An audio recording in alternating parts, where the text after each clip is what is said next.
All right, of course, the Nigerian youths have shown resilience in their efforts to bring about the desired change through the EndSARS protests.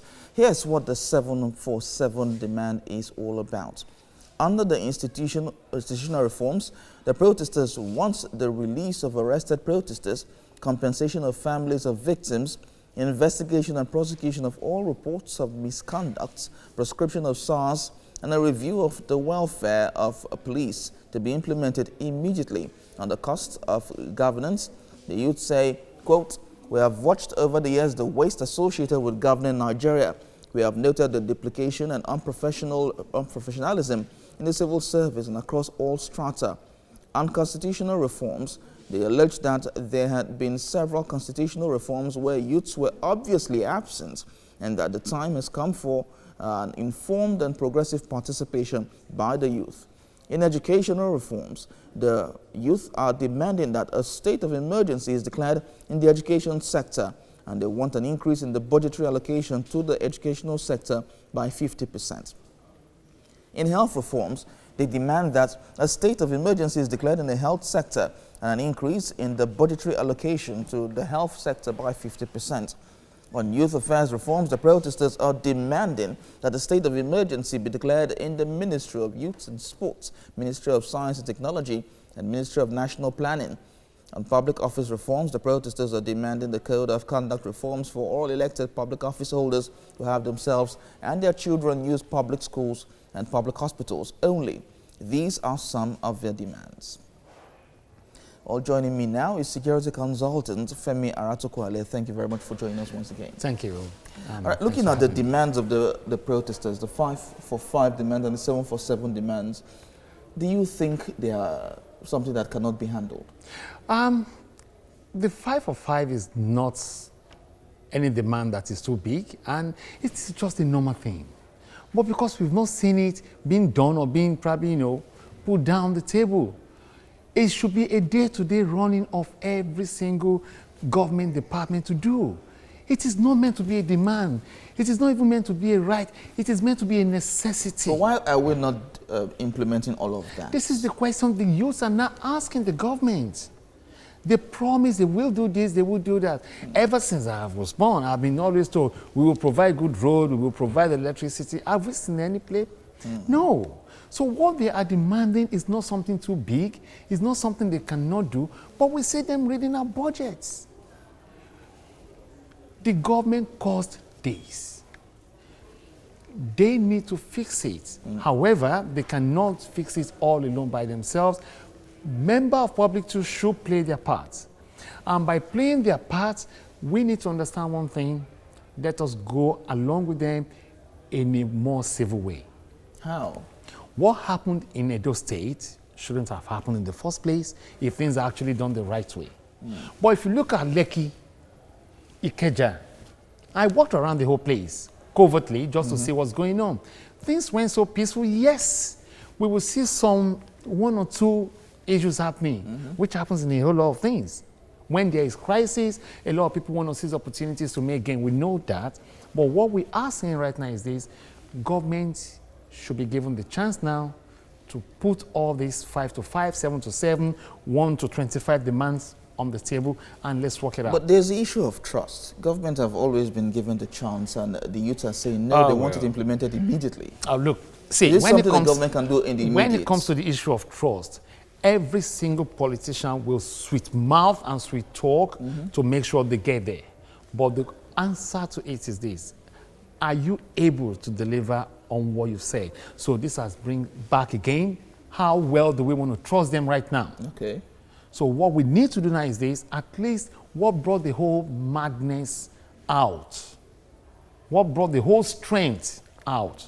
What brought the whole chaos out now should be looked into, which is what? Start implementing it right now. You can't do it all alone by yourself. We know they won't get the whole answer at once, but at least let us see action and let us see play a part. Include the youths. Make them inclusive into it, because every single thing they are demanding is for them. Are they ready to do that? Once they are ready to do that, trust me, Nigerians are so civil. that they know what to do. Everybody will calm down and things will work the way it should work. Well, the protest has called for a state of emergency on several sectors, educational sector, health sector, and other sectors as well. Now, if that is done, will it assuage the yearnings of the youth? Will that solve the problem we already have in the country? Because from what a lot of them have said via our interaction, it's a systemic issue. And so what should the government do in the short term, in the medium term, and the long term? Let me try and set the record straight. I'm a security consultant. I've always been coming to Nigeria, not once, not twice, not thrice, as far back as 2011. All I just want to do is this. I want to give back to the society.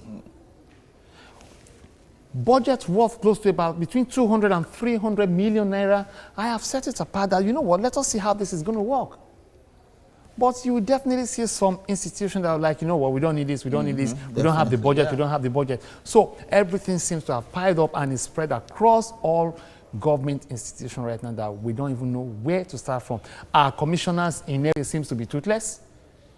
They are crying, but they can't cry out. The police are crying.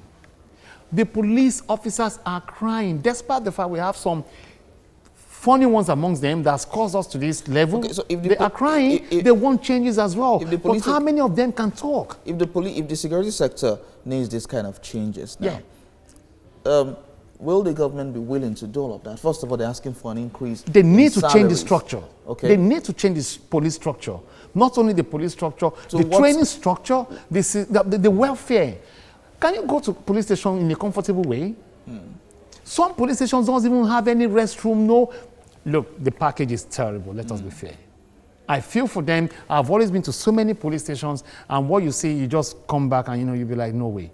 You can't go to police station with your suit and you come back in one hand. All you're going to be thinking of is, let me take it straight down to the laundry services. Because of bed bugs and a whole lot of things that might probably... a whole lot of institutional reforms need to be done within the security sector. Let's do it this way. Government should at least walk down to police stations right now and let them see the state and the condition they are. And let us see the people you call your protective bodyguards and whatever, they are all living in shambles. We need to change it. All right. Thank you very much, security analyst. Now, let's look at the demands for security. When you look at the 747 demands by the youth, one of the major things they're asking, besides ensuring that justice is served with regards to victims of police brutality, is the use of technology. That they are talking about the introduction of the use of technology when it comes to issues of security, talking about the use of body cam, like we see in other countries. And the question is, are we ready to invest, into security, especially when it comes to the use of technology? Thank you. You see, when we keep talking about security, technology, are we ready to invest? There was a year or 2 years ago, I used one illustration here on this very platform that Nigerians are not strangers when it comes to buying new cars. Of course, no. 2021 cars, they are planning it right now. So the use of technology shouldn't even come to place that we will not be talking about. They are all aware of this. Our governors, our presidents, our senators, our law, they all travel out. They see all this and they know how important things like this can actually add value to us in Nigeria. So why are they not introducing it? That is the question we need to ask ourselves again. Where is the security budget vote and what has it been used for?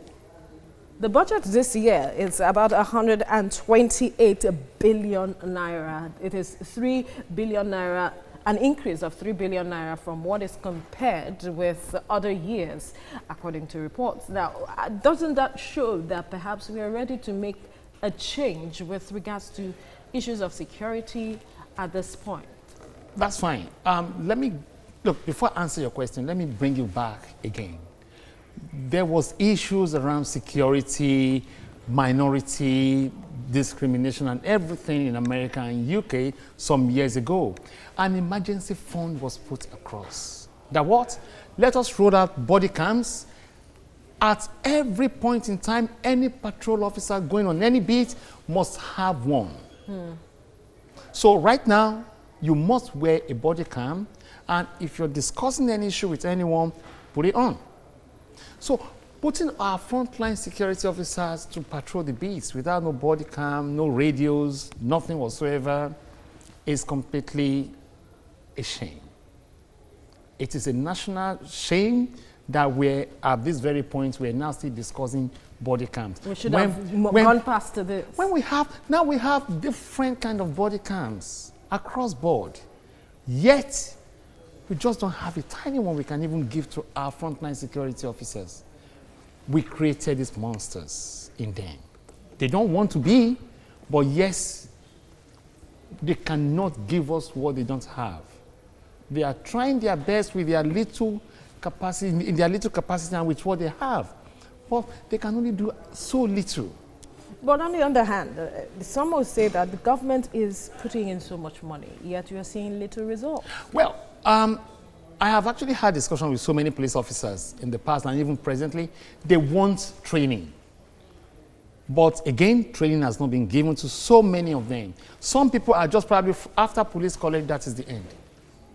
They deploy them to different operations without no training, no formal training, no retraining, no updates, nothing whatsoever. The only thing they have, which they are not even properly trained with, is the AK-47. Are we at war with anyone in Nigeria? Okay, let us leave Boko Haram aside. Within Lagos, what does it cause them to have soft arms? Why AK-47? Do you know the weight within this AK-47 they carry around? They will now have 2 different tons of magazine, which makes it 60 rounds. When they can actually have a sidearm and go about their normal businesses, have their radios, have their body cam. Let us see a well-recognized police officer so that, I mean, abroad people take pictures with police officers. Can you take picture with a police officer in Nigeria with the way they are? You can't. Obviously not. Except probably you are within the high ranking or whatever. Wonder they are calling for a holistic reform. We are calling for holistic reform. Do you know why? Because we need to see this change. We talk about billions of budget, but it's not trickling down to them. Look at their barracks. They have pack of problems already.